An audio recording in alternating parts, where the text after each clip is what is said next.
Hi, Amy. Welcome to the Seasons of Motherhood series. It is so good to see you here today.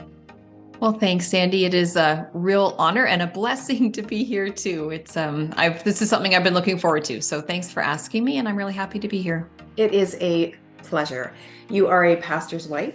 You're Mhm. also a special ed teacher, and you Mhm. have four beautiful boys ranging in the same age as mine, basically, Yep. like turning 24 down to 16, 15, 16, right? Yep. So, Mhm. and your season of life right now is just unfolding, right? You're just at Yeah. that cusp of the two or three now starting to take flight a little bit, and the other one's Yep. still kind of at home. So, kind of maybe just describe a little bit of your season right now. Sure. Where we're at right now, we have so our two older, just by the way kind of life worked out for them, they're both graduating this year from university. So they are in the process of figuring out what's next for them.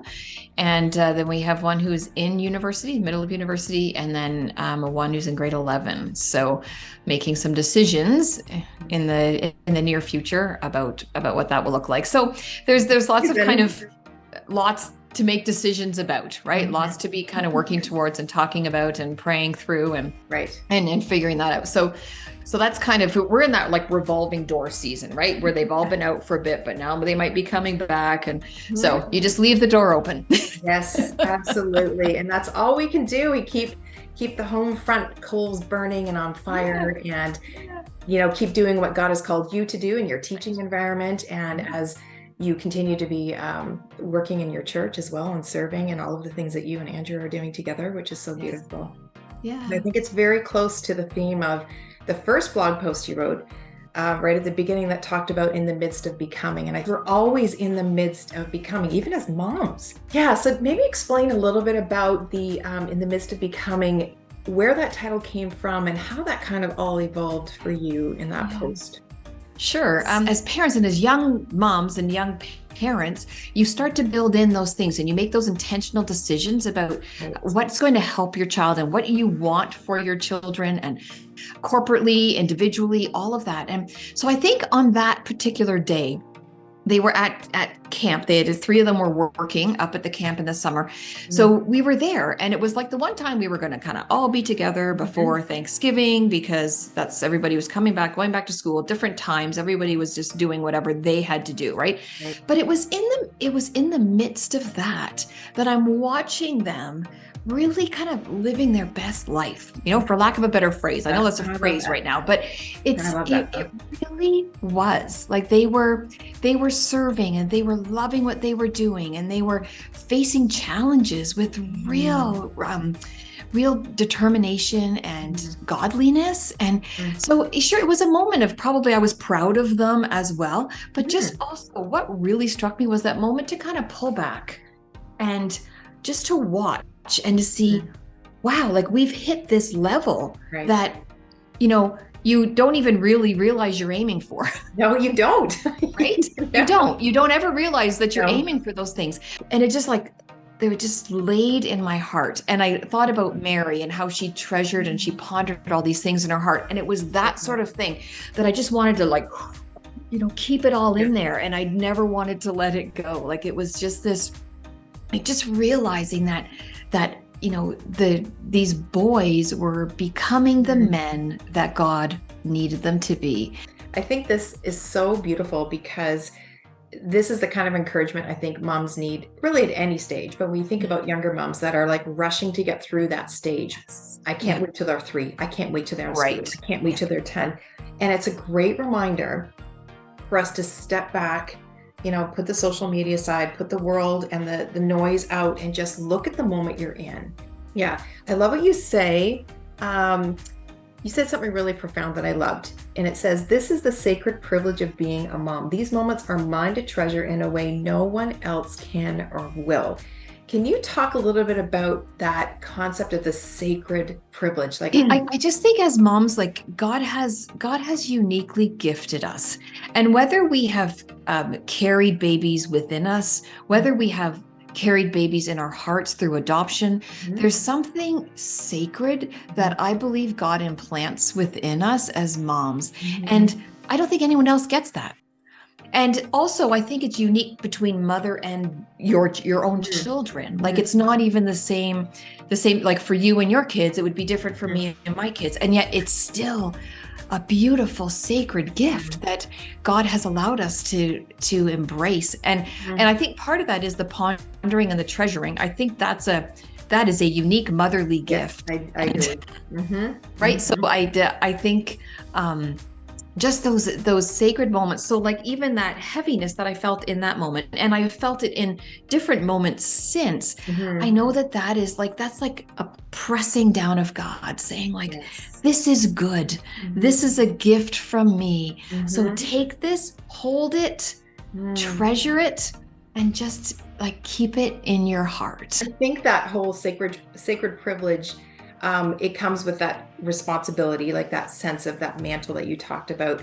And I think when I think about that with my own kids, in their moments of when they're crying or their tears or they're hurt, there's something that happens in the presence of those heartfelt emotions that you're like, I am here for that. And I can't solve it. I'm not going to be able to change the world overnight, but I'm that place where they can just, okay. And sometimes the unloading is hard because it's a lot. And then you have to process it too and figure out, how am I going to manage that? So I look at sometimes, yes, of course, the highs for sure. But even in those lows, like it's a privilege that God has given. And sometimes, and I admit, it's hard to hear the hard that they're going through, and you want to fix it. You want it to go away and you want everything to be fine. And it can weigh on you. And sometimes it's like, okay, I need to remember this is a privilege. God has given me this role. Right. And I'm sure you felt that with each one of your boys at different stages. And we're going to continue to. Mothering doesn't stop just because it doesn't stop. 24, 25. The word friend or the word mentor or just a confidant in a new way, because they're becoming young adults. And it's really beautiful to watch. A little scary sometimes, but you know what I'm talking about. Oh, I know. Yeah, it totally is. It is. But it's also beautiful, right? And I think that's kind of what the whole blog post was aiming for, is that they are always in the midst of becoming, as are we. But it is so, as a mom, it is so it's encouraging, but that word doesn't even seem enough when you see your kids stepping into something that you know is good for them. Doesn't mean that their decisions are always right or that you always agree with them or whatever, but something like they are making those decisions. They are using the wisdom that they have, that God has given them, and they are stepping into something more. And God shows up, right? Like He constantly does. And it's like, I need to trust God that you know what you're doing because you do. And as a mom, I think the tendency is, well, I think I know best. Right. It's so good. And it goes right back to what you said at the beginning, that just taking that step back and absorbing it and thinking, wow, this is a moment to take in. And that's exciting. Before we have to go, because our time is coming to an end, what would you say, I don't know, to a young mom right now, just to encourage them, knowing the season that you're in, maybe kind of, what would you say to somebody who's a younger mom? How to encourage them today? I think that I would, just as we've been talking, I would encourage them to try to treasure and ponder those moments, right? Even when you think it's really hard, like at any given time, even if something has happened, your house is a mess, maybe things have spilled, maybe it's, whatever, physically step back and just take it in, because it's also those moments that are so special. And they really are sacred. And I think so there's the gift of treasure that we have, and I think there's also the gift of time, and just to spend that time with your kids. Love that. And it could be, and your time doing what your kids love to do. Yes. Sometimes it's really easy to be, taking our kids with the things that we have to do, right? But what makes your kids tick? What is the things that they love to do?